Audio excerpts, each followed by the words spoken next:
2019, our honorary overall chairman, Honorable Mayor Tomas Osmeña. The First Lady of Cebu City, Honorable Margarita Marla Osmeña. Executive Committee Chairman, Honorable Dave Ula. President, Cebu Foundation Incorporated, Honorable Fred Ricky Data. And the Cebu Political Coyotao Thompson, Assistant Director, Victor Hal Weigel, and Rudy Williams.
You know I want you.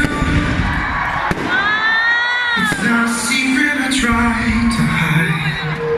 I know you want me, so don't you say your hands are tied. Your claim's not in the cards, things pulling miles away and out of reach from me. So here in my heart, so who can stop me if I decide that you're mine?